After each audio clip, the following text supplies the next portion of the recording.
Hello guys, welcome back for another free time vlog. Syempre, hindi syempre kasi break muna tayo sa pagluluto. So, this night naisipan kong kumain sa ramen bar. Hindi siya kamukha nung ihiwalay ito, iba tong ramen bar na to. Yung unang kinainan ko na ramen bar sa ibang video ko is Makimoto ramen bar. Doon lang yun sa harap ng barangay namin. This time around ito, another branch naman to. Ramen bar din, pero ang pangalan niya is Makimura. Makimura Ramen Bar. Dito lang siya sa katabing barangay, ng barangay namin. So, hindi siya ganun kalayuan. So, ang trinay ko dyan is yung black ramen nila. Hindi ko alam yung exact name. Nakalimutan ko yung exact name ng black ramen. Syempre, usually, pag black, ang usually doon is yung, ano ba tawag doon? Yung linalabas ng squid na kulay black. Yun yung flavor siguro yun. Kaya ganun. So, weird nga kasi ang sabi nung ewan ko bakit sinabi nung cashier na tinarningan niya ako na, or nagbibigay siya ng disclaimer na hindi ko daw pwedeng i-take out yung black ramen. Hindi ko alam kung ganun talaga o baka alam niya na malansa at ayaw ng mga customer rin malansa na malansang lasa ng ramen. Hindi naman siya ganun kalansa nung tinikman ko. Sakto lang naman siya. At gustong gusto ko siya kaya naubos ko naman siya. So hindi naman ako nag-take out. Anyway, bawal din mag-take out. So yun.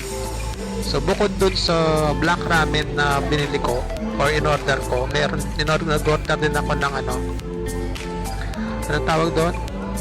Bibimbap sa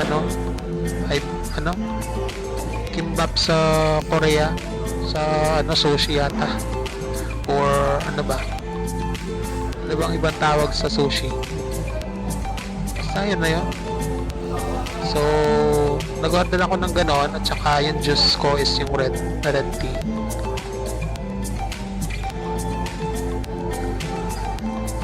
So masarap naman siya guys. Ramen naman, nakakabitin nga lang. Nabitin ako.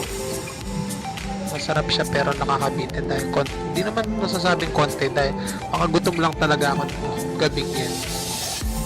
Kaya ganun. Yan. So, kaya ako tumitingin doon kasi tinitignan ako nung waiter. Tapos linapitan niya ako, "Sir, ilan kayo?" sabi niya. Sabi ko, "Isa lang." Ayan pala. Bibigyan niya ako ng utensils, chopstick at saka yung kutsara for soup.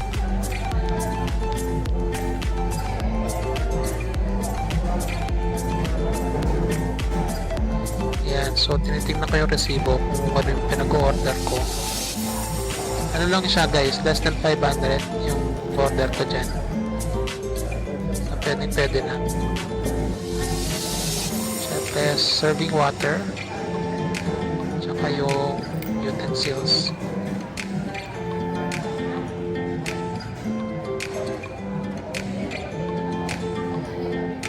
So ako lang mag-isa dyan. Marami silang customer.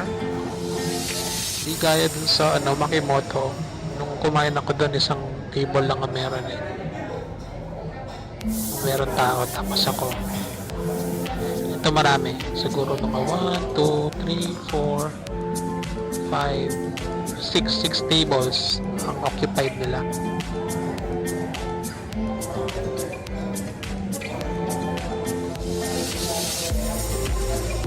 Yan, so cellphone, browse. I think yung binabrowse ko dyan is Lazada. May tingin ako ng pwedeng orderin.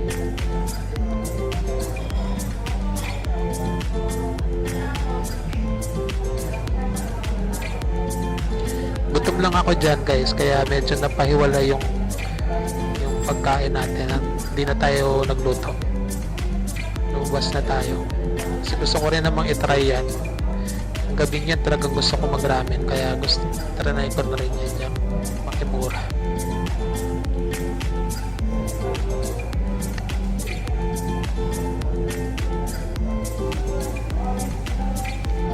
Bala ko pa nga bumalik dyan guys. Try ko yung ibang menu naman. O pwede rin doon lang sa Makimoto para malapit. natin yung ibang menu nila. Nakalimutan ko rin kasi kung anong in-order ko dun eh. Basta ramen eh. Sa pagkain guys, kain lang ng kain, no? Wag na tinitignan pa ba yung mga pangalan ng kakainin. Wag na. Kain na lang kagad. Yan, so yan yung red tea ko. Hindi naman ganun katagal yung ano nila, pag-serve nila, kasi syempre pinaprepare pa talaga nila yung ramen, di ba?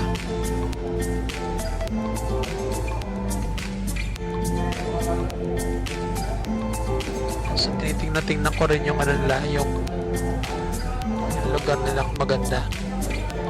Pareho lang naman sila maganda. I think maliit lang yung sa Makimoto. Maliit lang yung space doon. Rectangular space lang nila. Dito medyo mas malaki, pahaba. Tapos maraming table din. Yung sa Makimoto naman kasi, ano yun, dalawang restaurant yun. Yung Sizzling, Chef Sizzling, kasama niya talaga yun. At I think isa lang yung may-ari. Kasi pag kumain ka ng Chef Sizzling, pag tinignan mo yung menu nila, nandun yung menu ng ramen bar. So ibig sabihin yung isa lang yun.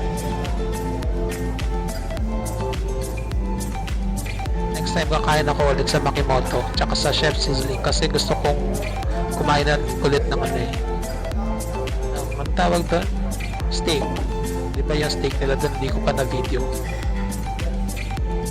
So video natin yun, i-vlog natin yun.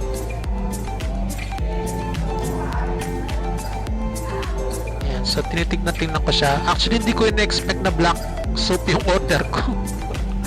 Hindi ko alam kung anong ginawa ko, but nakita ko naman dun sa menu kung ano yung order ko, pero nung dumating siya nagulat ako bakit black. Pero yun, tapos nung tinikman ko naman sobrang sarap naman, kaya okay na rin. Since gutom naman talaga ako at excited na akong kumain dyan, okay na rin. Yan, so hindi ko muna kinain yung ano ko, yung ramen ko. Hihintay ko yung ano, yung sushi. Ano bang ibang tawag sa sushi kasi? Nakalimutan. Hindi ko magana yung utak ko guys, pasensya na. Pero pang isang tawag eh. Sushi. Kimbap. Sa Korean kimbap, pero sa ano kasi tawag sa isa? Kalimutan ko kasi dyan. Buto talaga pag tumatanda, ulyanin.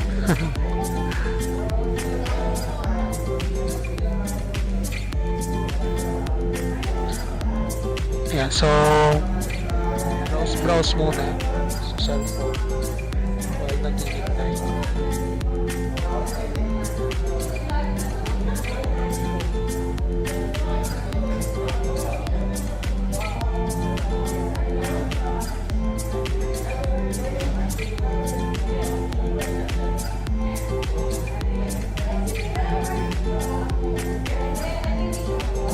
Sana magka-restaurant din ako. Now I wish soon. Claim it. Natin ng claim. Mag-claim lang na mag-claim. Libre lang ang mag-claim guys.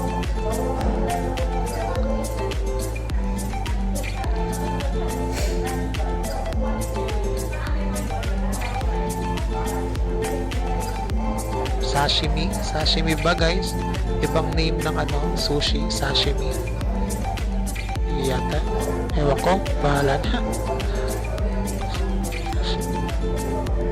Di yata sashimi. Ano pa kasi? Nakalimutan ko. Japanese din yun eh. Nakalimutan ko yung pangalan eh.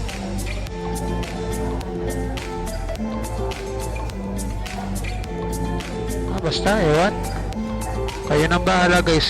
I-comment nyo na lang kung ano pang ibang tawag sa sushi or sa kimbap. Meron pang isang term sa Japanese guys. Help me.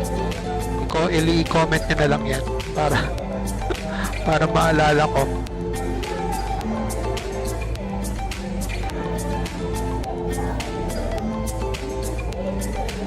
I think di rin ako nakatiis dyan guys, kaya kumain din ako, tapos biglang tumating yung order ko pa na isa kasi medyo matagal yata siya.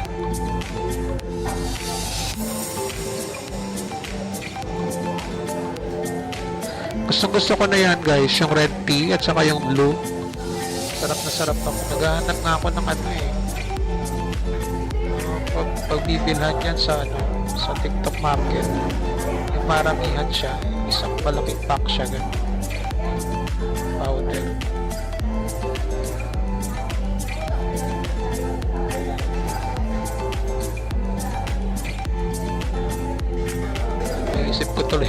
Naisip ko tuloy yung soda. Usong-uso ngayon yun guys, di ba? Yung soda, flavored soda. Hindi ko pa siya na-try. Saan kaya makakapag-try nun dito sa lugar namin? So, yan. Black siya. Black na black guys. Pasintabi po sa mga nanonood. Nung nag-jebs ako guys, kulay na. Nagtataka nga ako bakit black eh. Tapos naalala ko kumain ako niyan pala. So pag nag-jebs kayo kulay black tapos kumain kayo niyan, huwag na kayo magtaka guys. Dahil yan dyan. And so hindi ko na nahintay nga yung ano, yung isa ko pang order. Kumain na ako. Gusto ko yan guys. Ramen at saka yung sashimi. Ano, kimbap.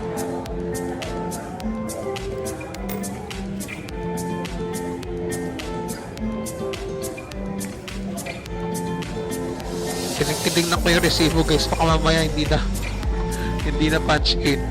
Meron naman siya, so nakalist naman siya doon.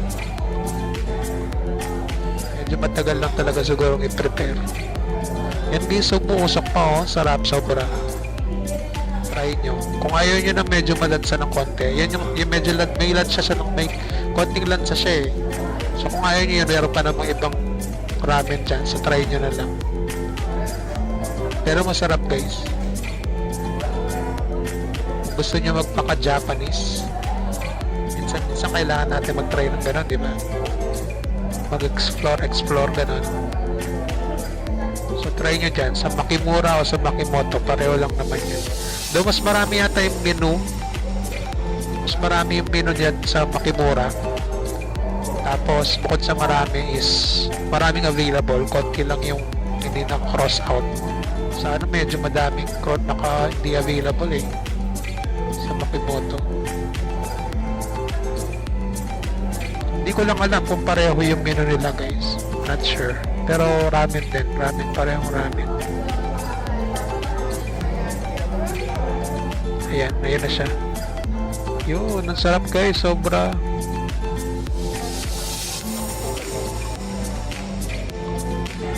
Parang gusto ko tuloy kumain ulit. Alis yung mom ko, natutuloy na sila sa Bora, so hindi ako makakapagluto, kaya paniprepare ko na to eh, ready ko na itong mga videos para upload na lang. So hindi ako makakaalis, hindi ako makakapagluto ng ilang araw, kaya ready ko na to para i-upload ko na lang.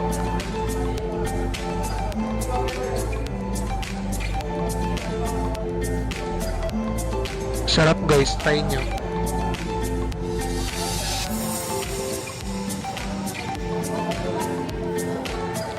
Yan, so ang tamang pagkain ng ramen guys or ng noodles sa Japanese or sa Chinese yata, I'm not sure kung pareho sila, is hindi pinuputol yung noodles. So ihigupin mo siya dapat. Yun ang pagkakalam ko. So ihigupin mo yung noodles hanggat hindi siya natatapos, so hindi siya napuputol. Ihigupin mo lang siya. Dito sa Pinas kasi ang usually way ng pagkain natin ng pasta at saka ng noodles is kinakagat natin para maputol, di ba? Sa Japanese hindi. Kailangan higupin mo. Ihigupin mo yung noodles.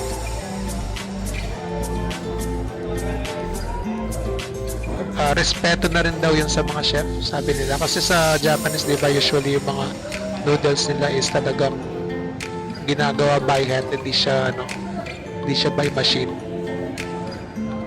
Yun. So kung paano nila pre-prepare, dapat ganun mo siya kakainin. Tingnan mo, pinuputol ko sa kagipin. Sa Japanese ganun dapat. At saka pag humigop ka daw ng ganyan, para sa kanila masarap yung linuluto nila, ganun. It's a sign daw na masarap yung pagkakaluto nila at na-appreciate, parang ganun. So kayo try nyo, kasi sa ako nahihirapan ako eh. Kaya ko naman siguro humigop na ako ng noodles. Kaya ko naman siguro, pero pag mainit hindi eh. Kailangan na matiisin ko yung init. Hindi ako sanay na ano.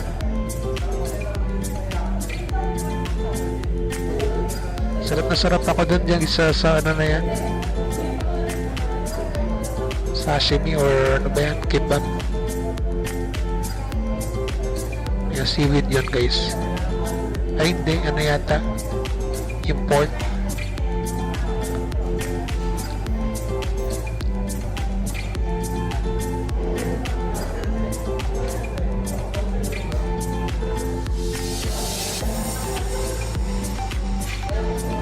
Yan guys, naubos ko talaga pati sabaw, walang matira.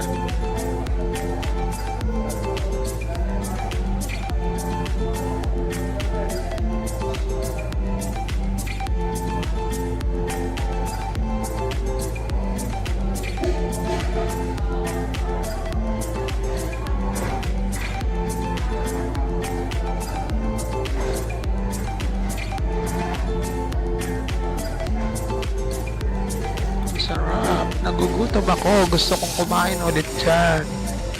Next time, pag naisipan ko ulit, try na lang natin yung ibang na menu. Ibang ramen naman. So, malapit lang yan. Malapit lang sa amin. Usually, yun lang naman kinakainan ko guys. Malapit sa amin. Maraming restaurant yun sa amin. Siyempre, MacArthur Highway, marami talagang restaurant pag main road.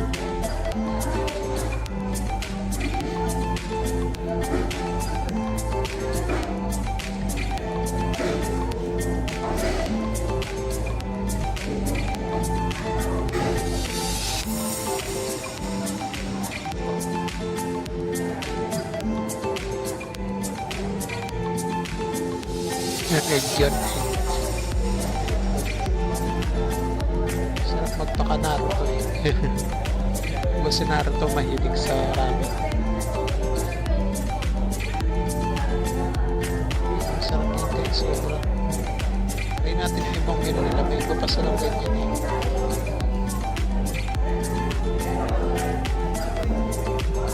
Ang luto. Gusto kong kumain. Makakain ko lang. Kain ko lang kanina guys, nag-rice ako tsaka chicken. Pero natatakam ako dito sa pinapanood natin. Sa video ko guys, natatakam ako. Ayun guys, natatakam din ba kayo?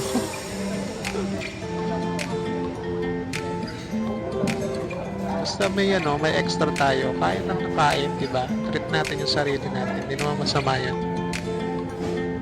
Minsan mag-treat ng sarili. Huwag ka na maglibre, mag-treat ka na, treat na lang sarili mo para hindi magastos.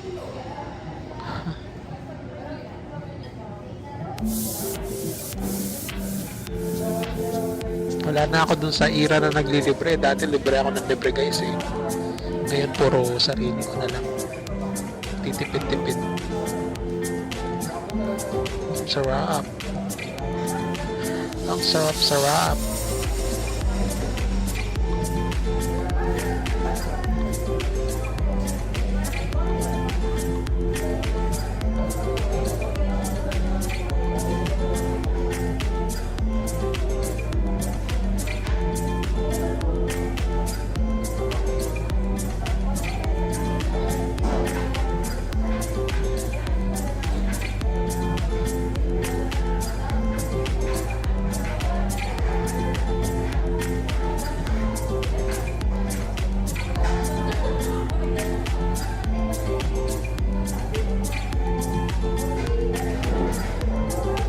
So, yung sausawan dyan guys is toyo lang.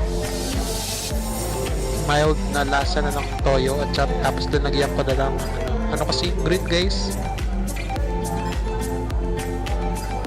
medyo may sipa ng yung green. Anong tawag doon? Nalimutan ko na naman kung anong tawag doon, visit.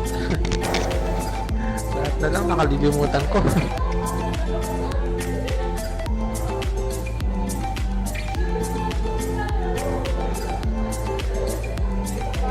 Gumagana yung utak ko ngayon guys. Pinipilit kong isipin di tayo lumabas. Hindi na nga, stress lang kasi stress lang ako. Na nating isipin. Huwag tayo masyadong mag-isip ng mag-isip. Kung di kaya maisip, tigilan na. Yan, naubos ko diba guys? Ubus na ubos oh. Sarap naman talaga siya guys, since sobrang sarap. Kaya try nyo na. Kung mayroong branch ng ramen bar dyan sa lugar nyo, try nyo guys. Solid yan.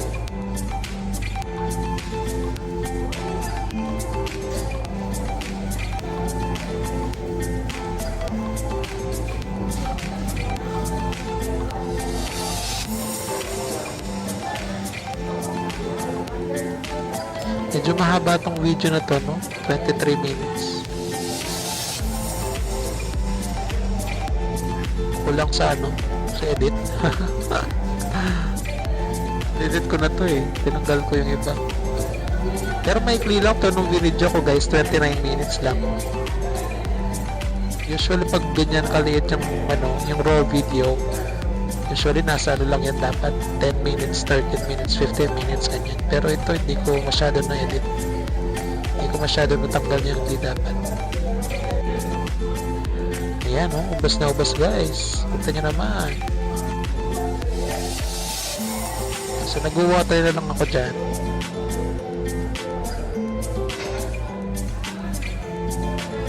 Next time try natin ulit. I-video ko ulit yung pagkain ko ng ramen dyan. It's either sa Makimoto o sa Makimura. Pero baka sa Makimoto na lang kasi malapit, sobrang lapit lang nun guys. Isang tricycle lang. Ito kasi magja-jeep pa ako eh. Isang jeep. Sa tricycle tapos jeep. Papunta dito. Malapit lang din naman. Di naman ganun kalayo. Ayan. So tapos na. So yun guys. Hanggang dito na lang tong vlog na to. Commercial lang talaga o nag-break lang talaga tayo sa pagluluto. Dahil naisipan ko ang kumain dito. Pero yung mga next vlog ko is magluluto pa rin tayo. So hintayin niyo yan guys sa panoorin nyo. Till next time, bye! Salamat!